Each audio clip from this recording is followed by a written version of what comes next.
How bloody good was West Tech Fest? Bloody good. We've got to spend more time there. I know we say that every year. I had to cut my trip short. I came back because finished year 6 yesterday. But graduated yesterday. But no, it was fucking good, Ash. It was just all the right people. Yeah, it's on my list to get out there. Everyone was like, "Are you going?" And I was like, "No, we don't need 3 of us. We're good." I don't know. I think there is something about a brute force attack. Like that.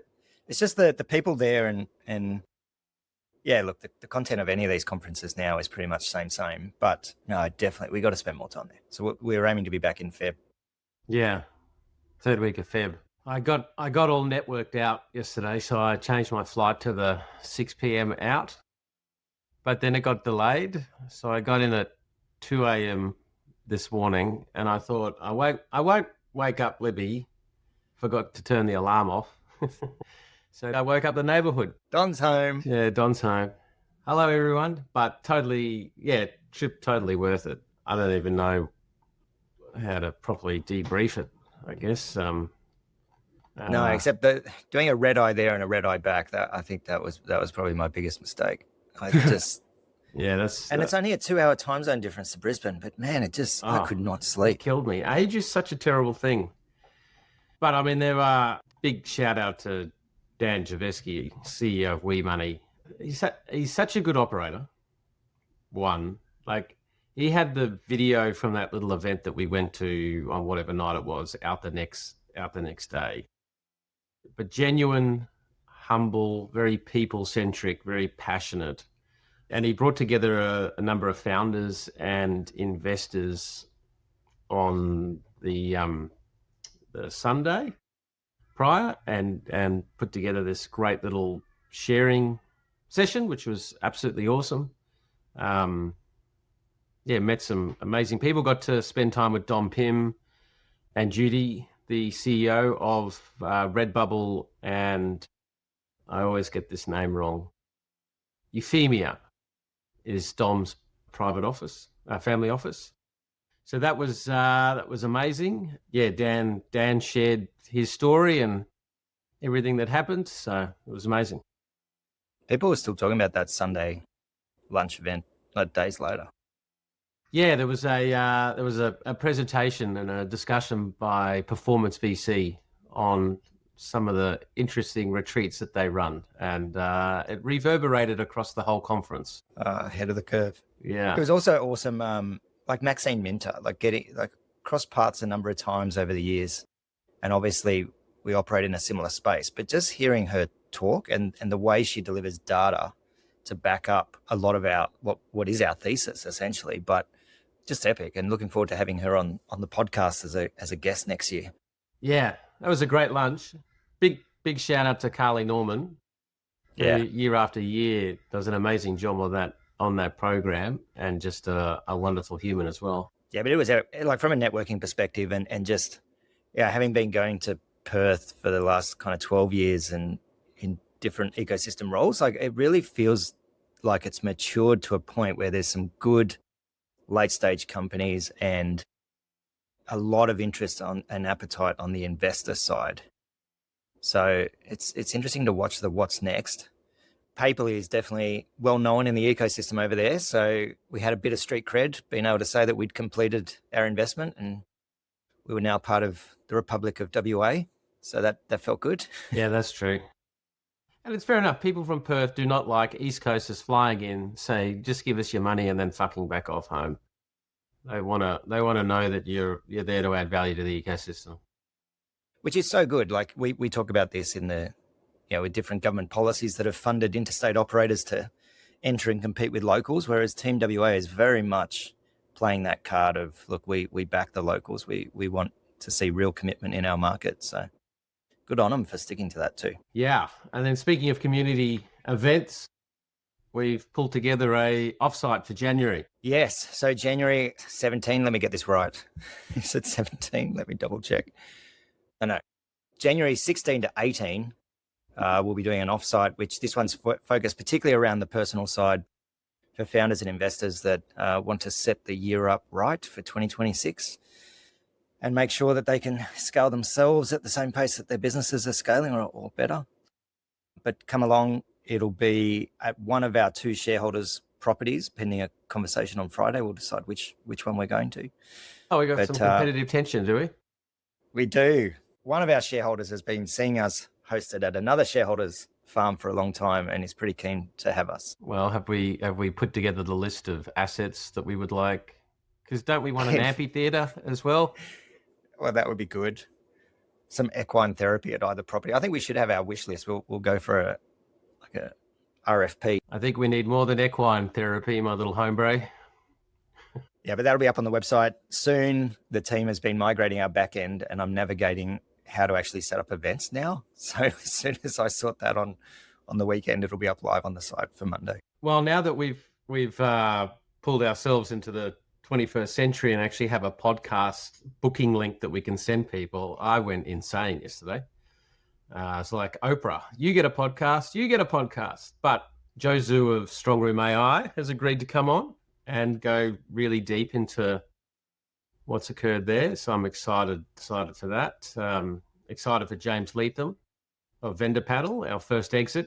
He's going to come on. I think what we'll have to do there is try to actually add some value rather than just randomly bantering along. He's a great lad. So I'm looking forward to next year's podcast thing. It's a pretty epic lineup already. I think we're going to fill out the year of guests like within the next 2 weeks. Yeah. And what have you been up? Maybe we'll go to 2%. You never know. 2%. Well, yes, you should explain what we're talking about there, Ash. Yes, we somehow, still surprising to me, made the list in Startup Muster's recent report of top podcasts. And we are 0.8% of to info sources was the category podcast came in.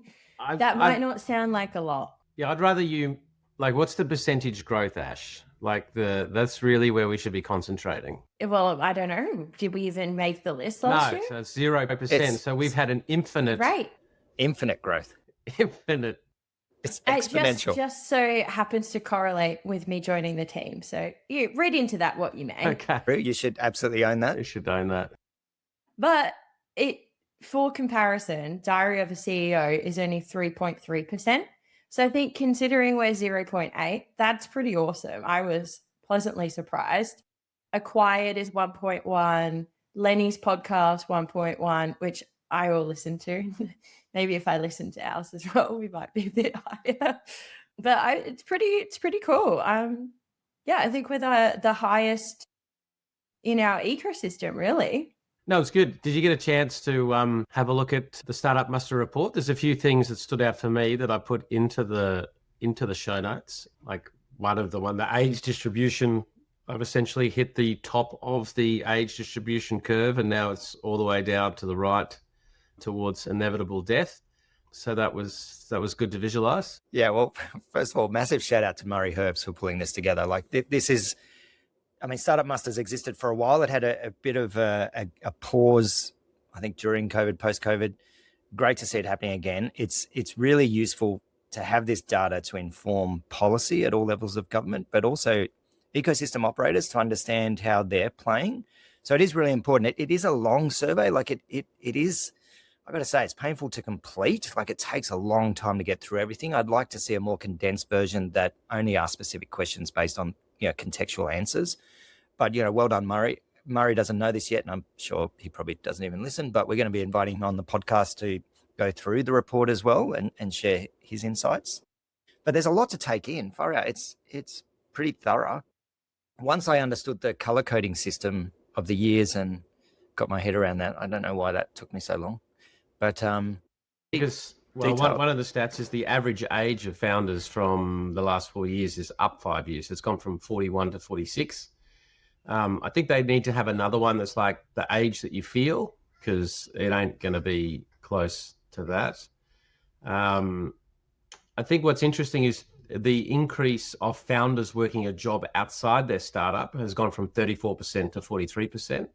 And that's statistically meaningful, I think. And I think that will be a function of obviously less capital around. So you got to keep the lights out. This next one, had a bit of a chuckle. Why are they starting? So they were asked why they were starting. And 57% of respondents said to have a flexible work schedule and a lifestyle. Come on. I want to know those 57 so we can put them on a blacklist. It is the beauty of naivety, because let's face it, you wouldn't take this shit on if you knew what was ahead of you. So I love the naivety of it. Yeah, don't start a startup for the lifestyle. I think it's because we give out too many grants and we subsidize the rent too much. There is that. Yeah, being my own boss, 63%. Making money, only 26%. And that's good. Like, people that start things just to make money tend not to be successful. If you don't have an underlying passion for the thing and willing to schlep it, you tend not to survive. But then there's the opportunity for financial success at 54%. Where's so that? halfway. Oh, yeah, okay. Under having a flexible work and life schedule. One day. I feel like no, I totally disagree. I think that is literally just the Australian way of saying I want to make cash in our tall poppy syndrome world. Actually, I think there's some truth in that. But then also there was another one. What do founders enjoy about running a startup? And the second one was ownership of the value created at 67%. Yeah.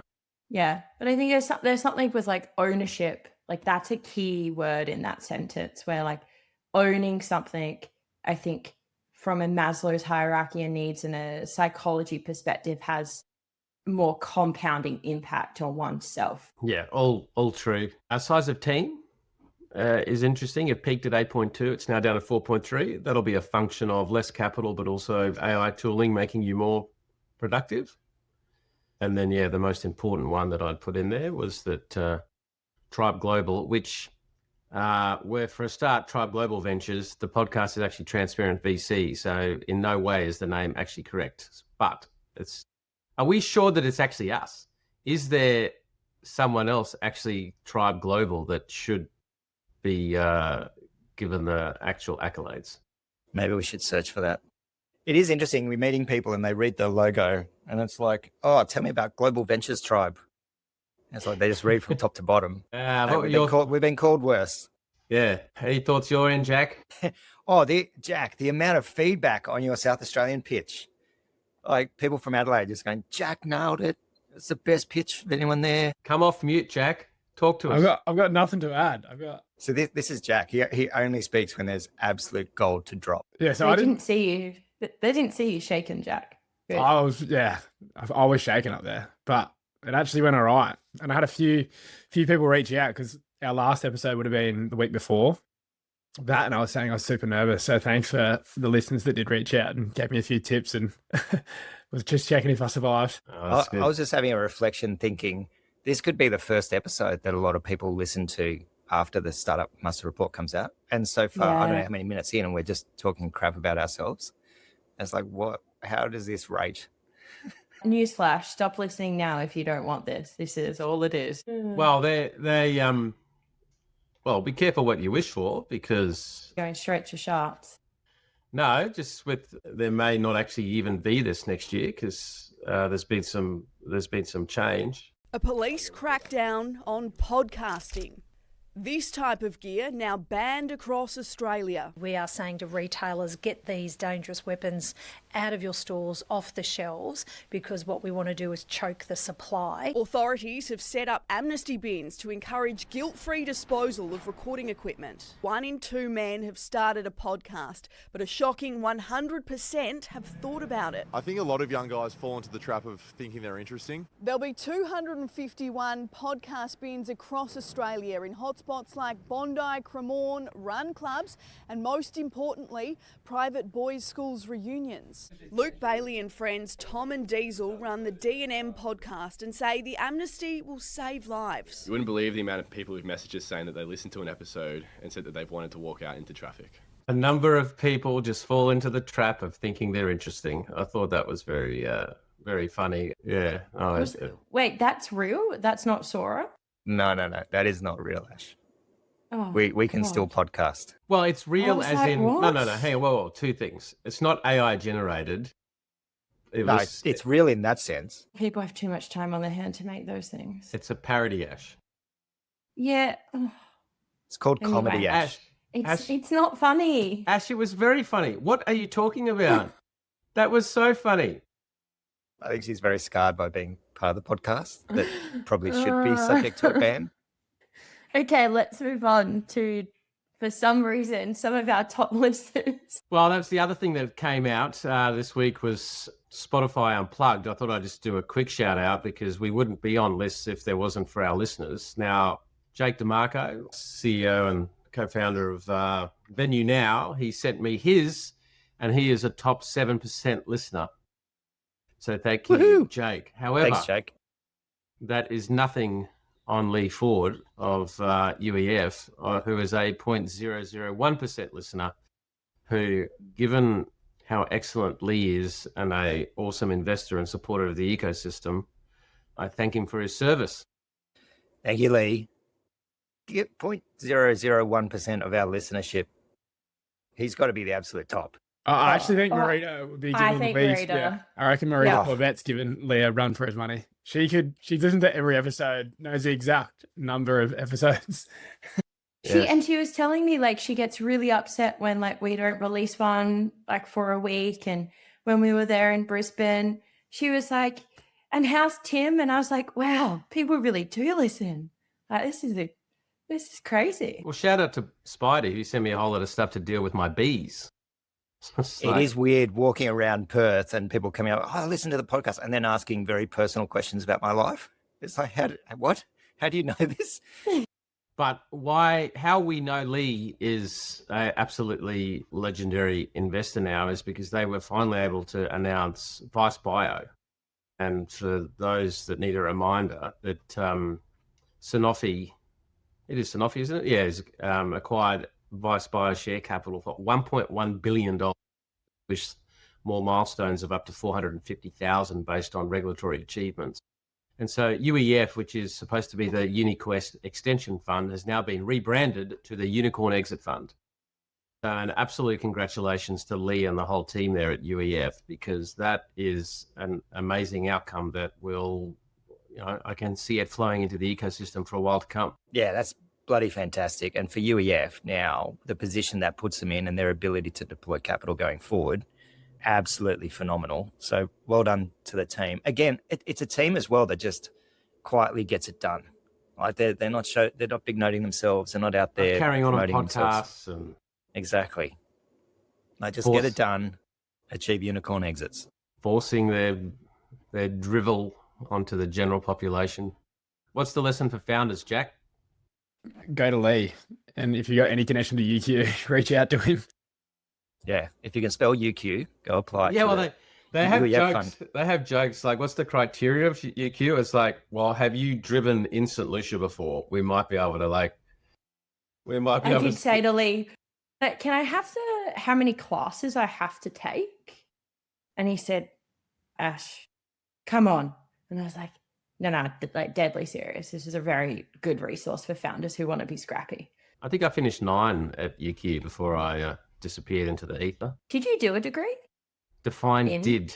You haven't used the word complete. Did you complete and graduate from a bachelor's degree? No, so I started at UQ just as I got into business, and so I started doing 4 subjects a semester, then 3 subjects a semester, and then 2 subjects, and then as business took off and grew, that took my time, so I deferred, and then I went back to UQ like a couple of years later. But by that time, my brain was just in the business, and like we were growing in New Zealand, and we were looking at back offices at different places, and I just done my first acquisition, and life got in the way. Not having a degree has been interesting that sometimes bizarrely it is a problem.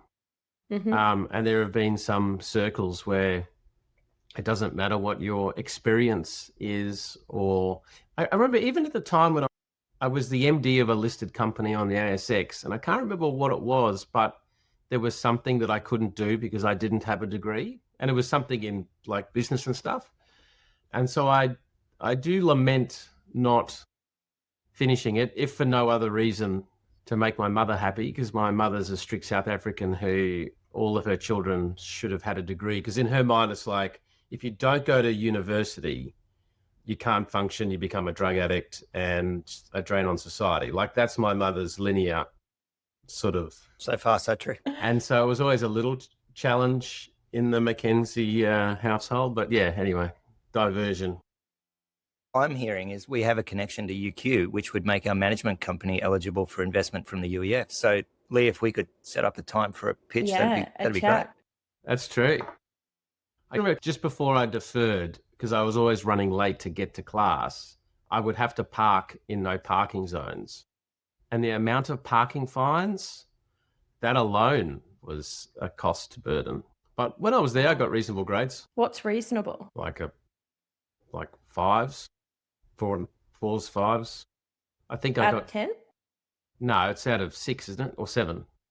4, 5, 6. I don't know. Back in my day, it was like percentages. I don't know this 4-5 system. No. Let me just make sure I'm not university. Yeah, I think it's What out is- 6 down. Why do we not all just do the same system? Yeah, numbers It 4, seems 5, quite- 6. Okay. In a university context, most commonly referred to the academic grades in the Australian university higher education system. Most universities are on a 7, yeah, so it's 7. So 4, if 4 is pass, 5's like credit, 6 is a distinction, and 7 is godlike territory. I never got there. I remember. So you were just passing. That's all you needed. Hello, have you met me? Yeah, no. It's very insightful. That was my uni experience. Like, just gamify. Like, how do you do the least amount to pass? So I go like first lecture, get the schedule of exams. I did an industrial relations course, and Okay, what's that? it was Industrial all relations. yeah, it was all like employment unions and stuff.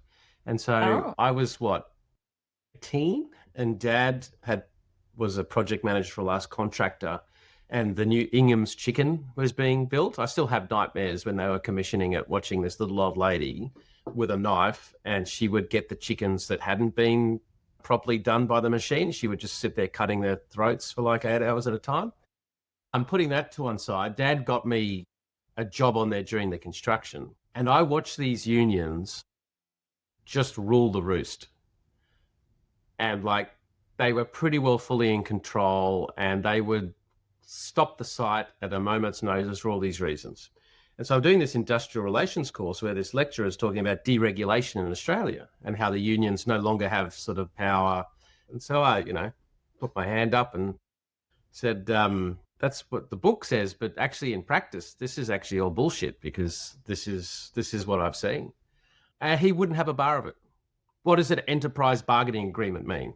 I don't know, but I can tell you they're still in control of the sites. Well, under the legislation of this and that. And I was like, oh, fuck, all right. So that was one of my formative experiences that actually this is probably going to be a waste of time and I'm better off making money elsewhere. But So fascinating. Love it. Explains a bit, Ash. Well, why don't we get back onto, rather than... Sorry, I've derailed. It's not regularly that I derail, but here we go. Rather than the unqualified hack, all three of you have got degrees, yeah? I'm the only... Yes. Yep. It's required if you're in the US to get a job. And there it's very, very competitive based on GPA. I think, yes, but like a lot of startup founders in the US start a degree and never finish. Yeah.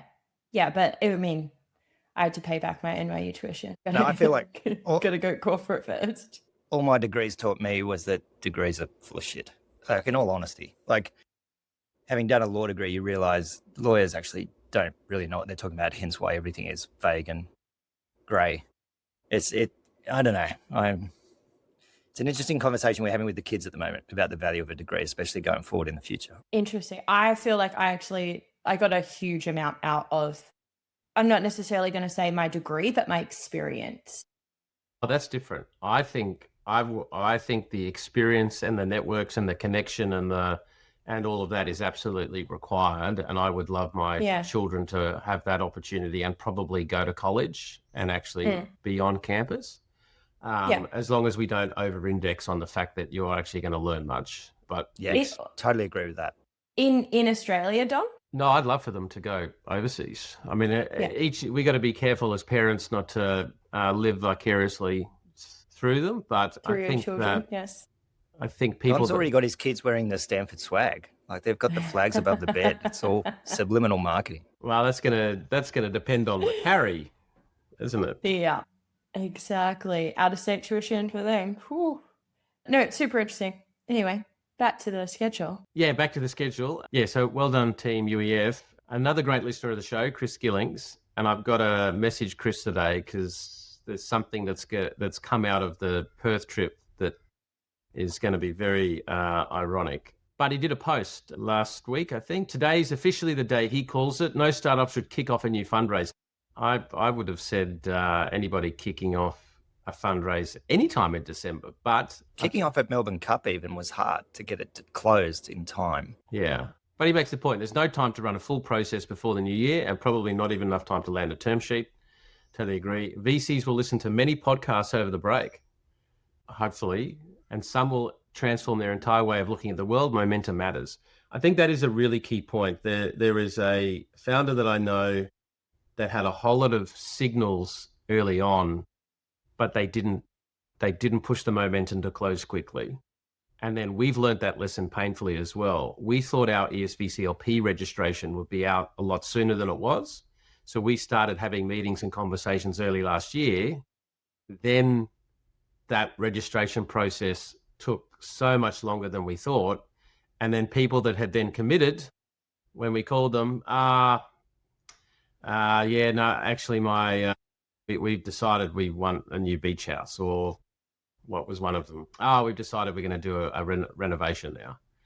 And so, we even got caught by the momentum game. I agree. Like time does kill all deals, but I do think this is a period where they can build the relationships and get everything ready, because like we know, kicking off the start of the year, if we have a deal prepped, ready to present to the syndicate as the world comes back, or the investor world comes back online, like that's a great position to be in. So, even looking at a couple of the deals, so we've got 3 that we're kind of looking at the moment, even though we know we're not going to square them away in this period, but we can do a lot of that legwork ahead of it. So I think there is still value in getting everything ready. Salby used to always say, like, Australia Day was always the launch day of the next thing. And so having everything 100% ready to go for when Aussie business land comes back on deck, I think is a smart strategy. But then he's done a masterclass in content, in effective content creation. So he's used this post to then launch that they have pulled together a database of the most active funds in Australia and included the key people to know at each of them. It's free, and the link below. And I think it's one of his highest traction posts that I've seen in a long time. I'll put that link in there. Another great asset for the ecosystem. I did have a chuckle at the comments. Jesse Wu, who I'm pretty sure the main focus in life is taking the opposite view of anything Chris says, based on a number of recent post, says she thinks the opposite. There's an opportunity right now to appeal to the narrative self-identity. There are a lot of big sentences that silly VCs like us can't actually understand, but anyway, we'll persevere. That VC investors must chase the thrill of sending out term sheets on Christmas Eve to prove that they're going to make it, and that Australian investors are as locked in as Americans, to which Chris replied, talking like someone who's no longer a VC.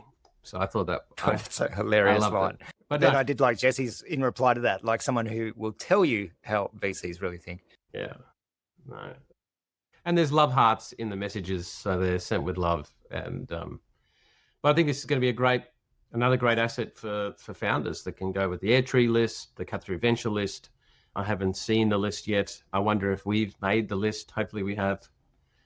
I had the same thought. Has anyone actually checked that we're on the list? And well, do that before you chat to Chris today. Well, put it this way. If you're listening to this segment, we are on the list. Because if we're not on the list, I'm just going to delete everything we've just recorded. Yeah, so jumping into some other news. This has to be the most Australian company ever. Sharon AI. It's like, Sharon! I'd love to know the background. And then I was thinking to myself, is it like Tajay maybe? Is it like Sharon? To like make it more classy or something? But I don't know, Sharon AI, like the most Aussie AI company. But anyway, it's doing really well. It has launched a $100 million capital raising ahead of its 2026 IPO. The AI cloud operator and computing infrastructure provider Sharon AI launched its pre-IPO capital raise, seeking to raise 65 million US. Now, what they do, the demand for their service is being fueled by the rise of artificial intelligence, obviously, and they are going to spend 94% of their raise on NVIDIA graphic processing units to meet customer demands. Great to see this company achieving greatness from Australia. It does play into the number of people that are doing this, and 94% of the money raised is going to an NVIDIA chip to then sell out to customers. So I'm just going to be really interested to see, once this all flattens out, what happens with all of these companies and how they maintain margins, and like, what's the life of an NVIDIA chip? Like, it's certainly shorter than a railroad. So yeah, it's going to be interesting to see how this infrastructure plays out. That's 61 million of investor capital, 61 million US going direct to NVIDIA. NVIDIA has just become the new sort of, what was it, like 41% of all VC money just flowed straight to Meta and Google. You may as well just cut them a check, write the company to zero and move on. Buy NVIDIA shares. Jack, got to be selling. No, there's nothing to add here, Don. No less than Well, if that's Shazza AI, I'm waiting for the Karen AI. Shara, yes. Manages your complaints for you. No, it's a doom loop. It generates the complaints and then manages it. Shazza, but seriously, Karen. It would be so good. Because, like, you know, because Dempsey has his easy legal for small claims, right? Like, when you just need to get something back off a $10 charge on a Telstra bill, I don't want to waste the time for that. But if there was Karen AI to do it for me, just a bot that sits on hold with them all day. Just pest it, like, just, yeah, it's... I'd subscribe. Yeah, I'll do it. And it dovetails to another article. This was in the AFR. OpenAI faces brutal challenge as Aussie startups pick and choose. Like, we are now really getting to the core of what we often talk about on this podcast, which is a commodity product with no switching costs, with zero marginal costs. The marginal profit often goes to zero. And this article says Australian startups are looking to cash in on the cutthroat competition between global AI giants, taking their pick from the latest developments from Google, Amazon, Anthropic, and Chinese players. As part of a blitz to win Australian customers after opening its first offers, OpenAI has done deals with a host of venture firms to give access to their services to portfolio companies for free. However, multiple venture capital firms have said that similar deals are already in place with rival AI giants. So I thought OpenAI was first to market on this. Actually, they're just playing catch up. Now, a company, Juno, who I have a little rounding error of a investment in, says, our duty is producing the best possible results for customers. Nope, that wasn't her at all. That was, Steve Hind. That's Steve. I am so tired. That's Steve Hind, co-founder of Lorikeet, says, our duty is producing the best possible results for customers, and I think it would be irresponsible to only have one model provider. So they're certainly just switching behind the scenes. Then Michelle Gilmore, co-founder of Juno, the one that I have a rounding error investment in, says, which is an AI customer research platform, said that OpenAI's Charm offensive made strategic sense because the pace of innovation in frontier models had slowed and distribution to as many users as possible is now important. She said her customers valued performance and didn't care which underlying model it was running. For Juno, this now includes Chinese firms. Our domain, DeepSeek, Kimi, Qwen are delivering higher quality than OpenAI. And so I think this is the beginning of what I think will be the end of the hyperscaling blitz, because once user growth slows and then combines with margin compression, those two things I think are going to give us the blow up that all tech cycles need, so we can get into the valley of despair and then see who's going to survive, because not all of them will.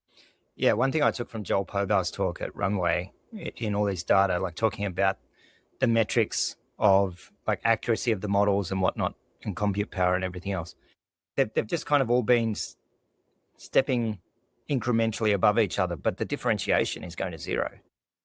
So Ash, are you seeing this in the work you're doing? Are you encouraging clients to be thinking this way, like the back end model doesn't matter, or to be building in a way that you can switch between back end models. And it's fair to say, like, this is pretty typical of any new technology. Like, we see this play out in the like tech diffusion adoption curve, where things start out as bespoke individual solutions for something. Then there's the inevitable interface development where there's one front end that serves the back, and then there's consolidation of the market where there's mergers and acquisitions and die-offs. So it seems to be playing the same way that we see for most tech that's come to market. Jack, Sorry, we're just I've gonna, got nothing we're, to add. we're just no, we're just gonna sit here, let you go. I've With got your nothing thoughts. to add there. We're just gonna sit here. I can put some hold music on. I've got nothing to add there. You better have a fucking strong theme of the week, buddy. My theme of the week is there's nothing to add. It's all done. Yeah, that's it. There's no revelation here. Yeah, I think it's starting to play out. Like, and especially at the hardware layer, I just don't see the equity play is going to play out. At the software layer, as in the applications on top of, for those that can sort of build switching costs, for those that can control a channel. Yeah, but anyway, we'll see. And that dovetails into another article. This was in Capital Brief by Bronwyn Clune. It says SaaS is dead. Why one VC is bullish on Australian startups. SaaS is dead isn't what you'd expect to hear from Australian venture capitalists, given the country's VC scene has built its reputation on SaaS. Yet King River capital partner Zeb Rice says exactly that. With 3 decades of venture and entrepreneurship experience across the United States and Australia, Rice sees AI-driven vibe coding beginning to displace entire categories. I think that's right, but I was reflecting, and we've said SaaS is dead, but AI tools are just SaaS, yeah? Like, I think we're just migrating to the fact that, okay, it's just a definitions thing. SaaS is not dead. Boring SaaS stuff that doesn't have agents and AI and all that kind of shit in it is dead. But SaaS is stronger than ever because it's better than ever. I'll do a search on how many times we've said SaaS is dead, just so I can make sure that we're being fair and reasonable. But it's just, is it durable? Does it have a whole lot of competitive advantages? That's the death question. Yeah, I had a number of issues with this article. First of all, it feels like 18 months old. Like, we've been saying this since 24. This is dead, but it's so nuanced, like we unpack in every episode. It's like, yeah, I don't know. This seemed like a weird article to be coming out at the moment. Are you just jealous that they got PR and we didn't? No, I actually love stuff like this. Like, in all honesty, my theme of the week is around like being ahead of the curve. I find it interesting when someone like years later says something that you basically had as your thesis years prior, as if they just discovered it. So, no, I actually secretly like hearing these types of articles. Philosophy Corner might have something in there for you, Aaron. Good. It always does. Jack, we're going to try again. I've legit got nothing to add here, Don. Jack, in your view, is SaaS dead? I don't know. Like, if you said you've got to make a punt, like you got to put money down on yes or no, I don't know. I think it's just too early to know. Like, I still think pockets of software will have durable competitive advantages, but in other places it won't. So it will be a race to the bottom, but then what does that look like? And does that mean you still can't make money? I don't know yet. I think if you're charging $100,000 per customer today, and if it goes to, let's say, $100, it means for you, like, the volume has to go up for you to make the return. But I still think you can make a return if you're servicing enough customers. So the answer is I don't know. And I think the nuance there, Jack, might be, is investable SaaS dead? Like, even in a commoditized product where it goes from $100,000 to $100, it's still going to be core SaaS. It's just not investable. No one can get a return from it. And so that's probably splitting hairs and semantics, but... No, but it's a good point. And over what time frame? Brad Moran says if you can build a SaaS product and exit in 3 years. Have you seen the advertising for Brad's house? Yeah.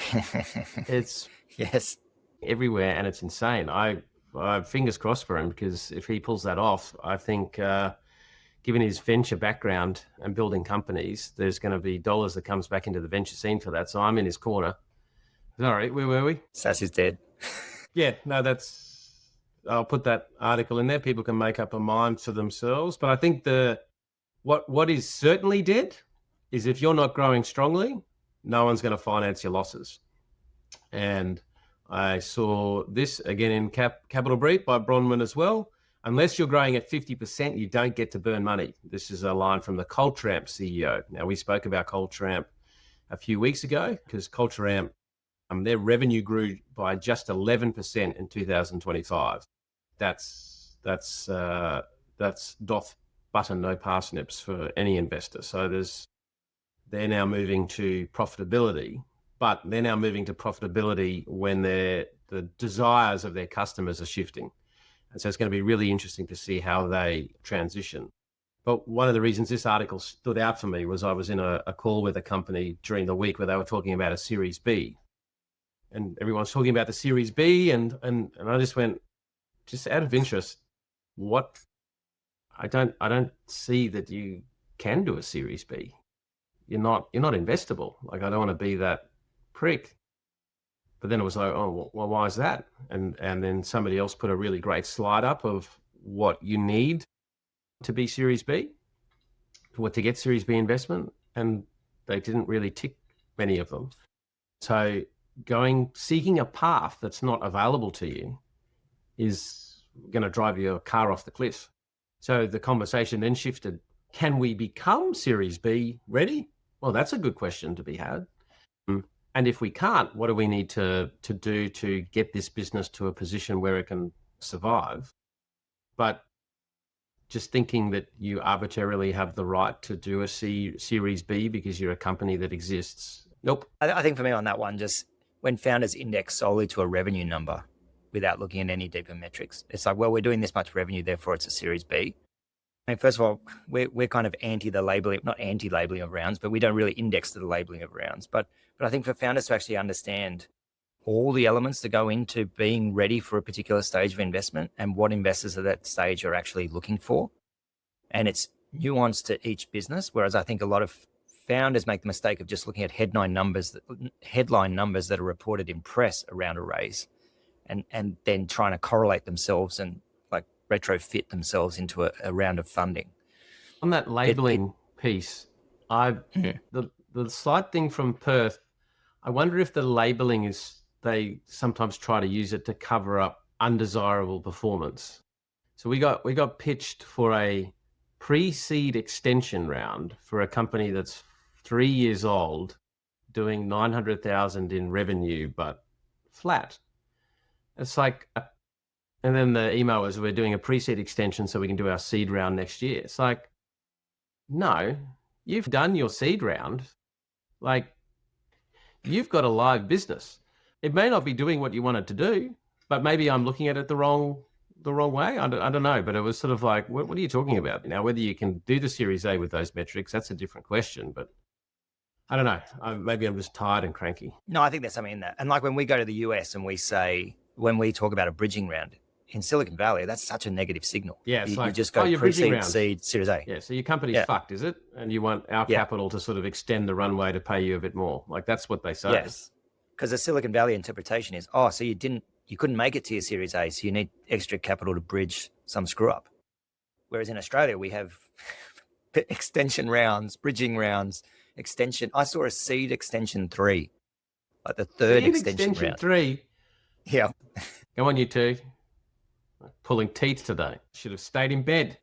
Another article, we have a bit of a view that something physical attached to the software and maybe some marketplace aspects. And a Melbourne-based startup, BOD, has banked 15 million in a funding round to grow sales of its 3D body scanner for health screenings and uniform fittings. That's what I attracted, because something so basic like uniform fittings, but what they've created is an ability to do that at scale. And if you're a big company and you've got to pump out these uniforms, it makes absolute sense. BOD was founded by Rob Fisher and David McLaughlin as a made-to-order clothing business and developed its own body scanning technology to take more accurate measurements and speed up order taking.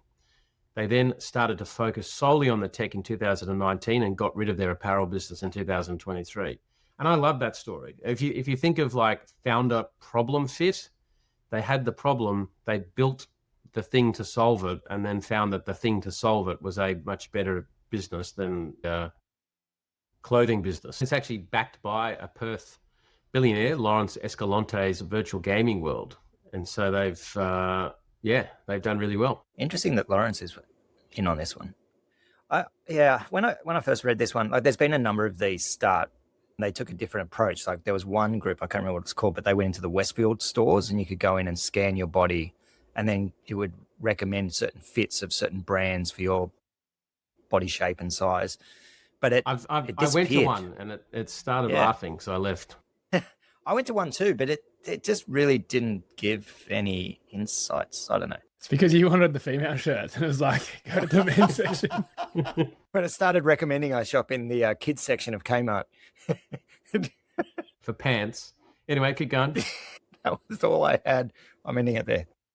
All right, Jack, your first cab off the rank. Theme of the week, and it better be bloody good, meaningful, and chock full of lessons for founders. Oh, there's not many lessons, but this week I feel like I've just had a backlog of admin stuff I'd been pushing off, and then finally just had the brain space to sit down and do it all. So there isn't really a takeaway, and everyone's got to do it, but you feel so much better after it's all done.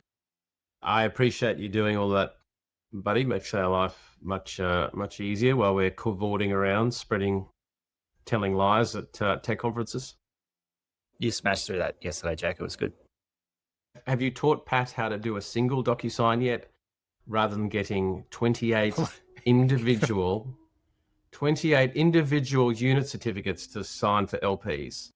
Did you hear about this one, Ash? So for listeners, our intern, Pat worked for us, our analyst. He didn't know how to upload multiple documents into our 50 individual DocuSigns to Aaron and Doug. And the kicker was after he sent the first batch, and then there was an error, and I had to do it all again. I was like, "You are kidding me!" Yeah, it's not efficiency VC, but it was a good learning opportunity. And Jack stepped in. And to be fair, I've never uploaded anything to DocuSign because I'm not degree qualified. I'm not intelligent enough to work it out. Okay, Ash, what's yours? Hi, listeners. For some reason, Ash's track stopped recording. What Ash said is that her theme was, despite it being challenging to raise at this time of year, those that are hustlers are really getting out there and hustling and still making outcomes for themselves. And so her theme was, don't just sit on your hands and get out there and make it happen if you really need to. I'd agree with that. I 100% agree with you. And I think one of the insights from Perth, like people engage this time of year if it reaches a threshold above what else they want to be doing. And so if you've got some insight or some value to add, or you just got to make sure that it really, really counts. Yeah, I totally agree with that. If you've got something really of value, people will show up. But whatever that is. I think that goes back to Chris's post. Like, as a general rule of thumb, if you're going to do a fundraise, I wouldn't plan it over or between those dates. But if you need to, you're still going to find a way through. And that goes back to, it doesn't matter what any time, whatever's happening in the macro world, the reality is a good founder will still be able to raise regardless of what everyone's saying. Aaron? Yeah, my theme of the week, like VC World talks a lot about counter positioning, and even to our comments before about Jesse Wu's comments on things, like almost always being the opposite. I don't think it is counter positioning. I think it's actually the nuance of having a new position or being ahead of the curve. And one thing that's been on my mind a lot is reflecting on our the curves we've been ahead on, the curves we've been behind on, but what is that next curve that we are going to be ahead on? Because I feel like our kind of AI thesis and software wrapped in plastic thesis and all that, the market is now caught up. And so how do we remain ahead of the curve? And I've got to say, Don, one of the things is like the work that you're doing and leading in the ecosystem. I think that area is the next wave. And just hearing the way founders and investors, and particularly the investor side, responds, like I really think that we always need to be ahead of the curve, and it's not about counter positioning. It's actually about having a new thesis. And I think a lot of VCs, what I'm seeing, it's almost like a herd mentality. They follow the flock because it's safety there. You won't be judged making the same bets that others have made. And I don't think they are genuinely counter positioning. I just think they're following. and it's almost like following by having a counter position is safe. I think you've actually got to have a differentiated new perspective and be ahead of the curve. Yeah. And my theme dovetails a little bit into Philosophy Corner. I found this video, and actually what Jensen is talking about here, when you hear about some of the work people like Performance VC are trying to do, they're just trying to get people more connected to their authenticity. So then they're not held back by stuff. They can just go out and deal with the reality of what it is. And when you actually take the risk and don't hide and authentically connect with the other person, it's amazing what will come. And so let me just play this little video from Jensen. Our company was running out of money. I was in a contract with Sega, and I owed them this game console. And if that contract would have been canceled, we'd be dead. We would have vaporized instantly. Whew. And so I went to Japan and I explained to the CEO of Sega, Iri Majiri, really great man. I said, listen, I've got some bad news for you. And the technology that we promised you doesn't work. And second, we shouldn't finish your contract because we'd waste all your money and you would have something that doesn't work. And I recommend you find another partner to build your game console. Whoa. And so I'm terribly sorry that we've set you back. And third, even though I'm asking you to let me out of the contract, I still need the money. Because if you didn't give me the money, we'd vaporize overnight. And so I explained it to him humbly, honestly. I gave him the background. I explained to him why the technology doesn't work, why we thought it was going to work, why it doesn't work. And I asked him to convert the last $5 million to complete the contract, to give us that money as an investment instead. And he said, but it's very likely your company will go out of business, even with my investment. And it was completely true. And here's a pile of competitors doing it right. What are the chances that giving NVIDIA $5 million? 0%. You do the math, it's 0%. $5 million was an amount of money to Sega at the time. I told him that if you invested that $5 million in us, it is most likely to be lost. But if you didn't invest that money, we'd be out of business. He went off and thought about it for a couple of days and came back and said, we'll do it. Wow. Our company was running out of money. I was in a contract with Sega. Like these are the near-death experiences that you look at NVIDIA now. But for Jensen, he's obviously got an inbuilt ability just to humbly, authentically, honestly go. He laid it out. A lot of people wouldn't have done that. They would found some way to keep the money and contractually make it work. And 99 times out of 100, that actually harms you long term. Whereas having the inner strength and ability to actually deal with it the way that he's talking about there, I think that's the more we can foster that in the ecosystem. Because when you've got a human going authentically, just saying, this is the situation and I need your help in this manner, people really respond to that. But what tends to happen is people get themselves into a situation where trust is lost, or there wasn't the honest convo, or there wasn't an opportunity for people to sort of get behind another person, and it disappears. And so for me, the more we can foster that in the ecosystem, the better the outcomes. And that's one of the things that Dan from WeMoney was talking about with his journey this year, the ability to get his head into that mindset. And then everything else looked after itself. So anyway, that's sort of part my theme and part just a reminder that there are these crucible moments. I love that video. I hadn't seen that before. That's phenomenal. And it is those little decisions.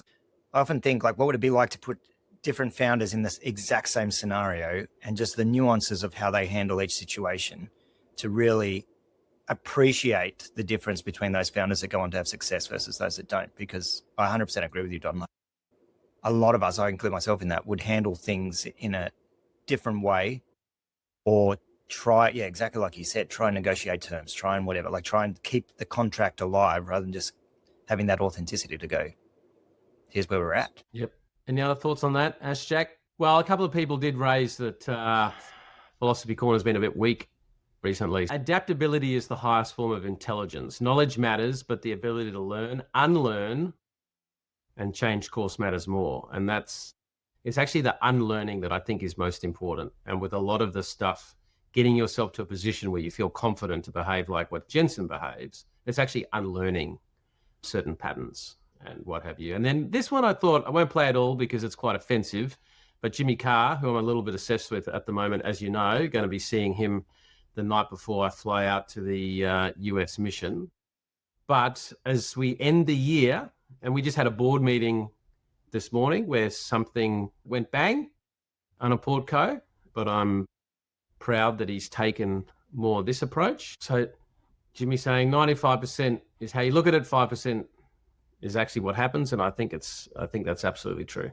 And the what happens, even when it's bad, is often bloody good for you, even if you don't see it at the time.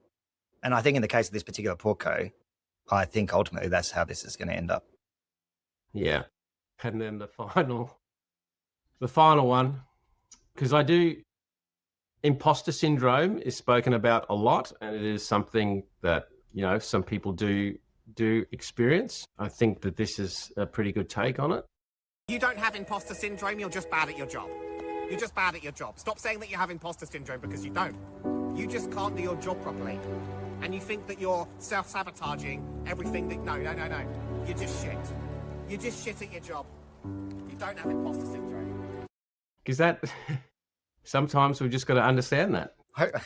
I do think there is a lot of over-indexing to causality of things where it's like, well, actually, if you just did the thing, you'd be totally fine.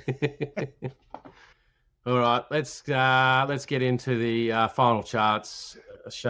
Ash, it's fairly quick because I'm a bit tired, but these are the revenue, EBITDA, market cap, and sales of the CEO shares in Corporate Travel Management, which is currently suspended on the ASX, who went into a trading halt in August, saying that our new auditor has found some things, but don't worry, it won't affect cash, and if anything, it's going to increase revenue to the upside. A couple of weeks ago, it turns out, that's wrong. We've actually overbilled our customers about $160 million.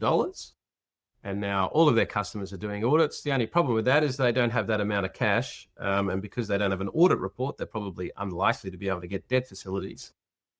And so it's going to be interesting to see how it plays out. But it's a difficult game investing, and you've got to be a little bit careful. But yeah, watch this space. Sorry, I did a poor job of explaining. In those last charts with Corporate Travel Management, everything was up and to the right. Revenue's up and to the right. EBITDA had a little blip, but it's up and to the right. And so you've actually got to look underneath the hood to see what's really going on. This is DevOps and code implementation tool traffic.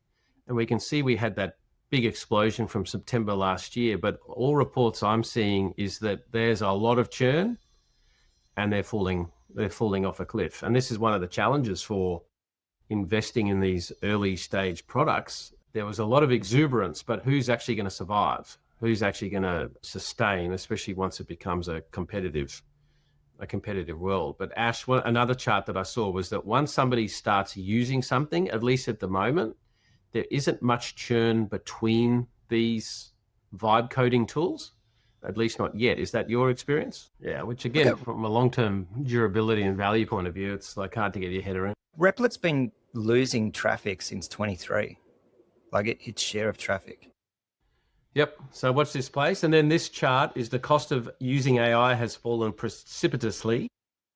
And so it's like price per million tokens on a log scale along the horizontal axis. And sort of in March 23, that was up at like 0.3. And now everything's heading down to, so it's apples and oranges. All right. Well, to show the debasement of currency, this is the cost of a Campbell's condensed soup per can. So the soup itself has never changed, going back to the 1900? And you can see from the inflationary environment between 1900 and 1975, it didn't change. But then 1975, it goes from like 10 cents all the way up to $1.50 now, just exponential. And I bet you if you were to overlay this to interest rates and underlying money supply growth, it's a correlation. So one of the things I really want to teach my children, which I was never really taught, is the debasement of fiat currency and why it's so important to make sure that you're concentrating on purchasing power and not dollars in the bank, because that's what fucks people. So for the first time, this chart shows obesity and underweight.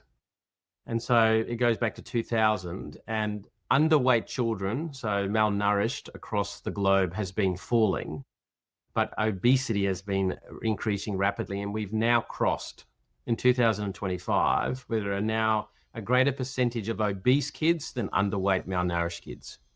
So we're sort of, we're swapping one problem for another. Someone did look me up and down in Perth. What was it? It said, oh, so you haven't done a triathlon in a while? I was like, yeah, no, good call out. Thanks. Appreciate that. The love handles are there. This chart is the percentage of how couples meet.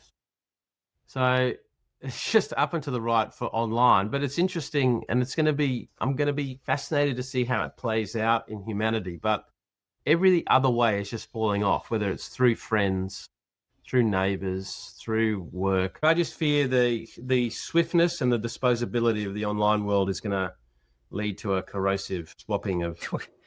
Check out. So that's it. Wasn't so bad, Ash? Okay. Always good for feedback. Just figured. Would you like feedback on that, Ash? So what are you looking forward to?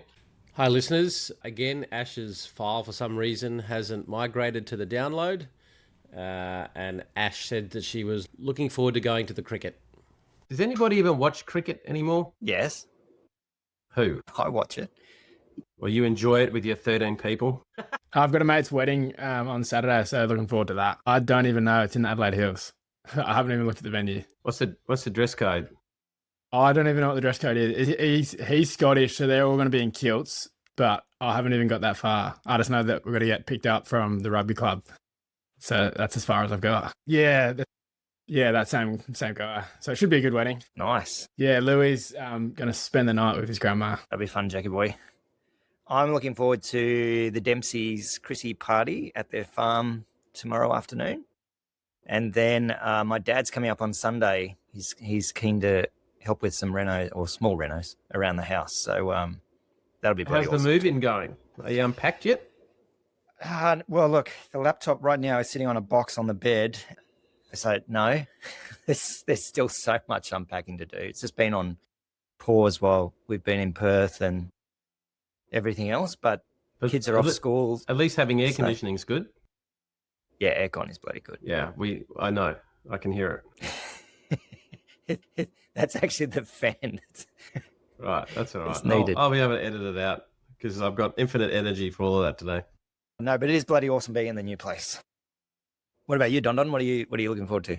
A little bit of rest, getting some of the old show notes on the podcast. We went through that, so getting that sorted because it's a little bit behind. We've got a strategy to get our posts in Social Pilot after a discussion with Ash. So we'll get that cranking. And this weekend I've got a Christmas party and then a birthday. You sound like the Grinch. No, a Christmas party and a birthday. It's just like two things on 2 days. I'm looking forward to getting first. Yeah, one thing on each day, Ash. No, I got one thing. Then I'm going to recharge. And I got another thing. We're probably going to have to say the same things. The first one is an 80s dress up. And I thank my wife for organizing everything, but it's, those like hypercolor, what are they? Like tracksuits, but they're literally vinyl. It's 30 It sounds very similar to what Maren got for us. You'll sweat. Oh, it's like 30 degrees and 100% humidity here. Huh. Yeah, we didn't even talk about our Christmas party. Yeah, we had a good day. We got together, talked some rubbish. Blisters always healed. We did it was like drifting go-karting. It wasn't competitive. Can't remember what the scoreboard was, but yeah, they kept holding up signs for me saying use your brakes. Oh, it's a ton of fun.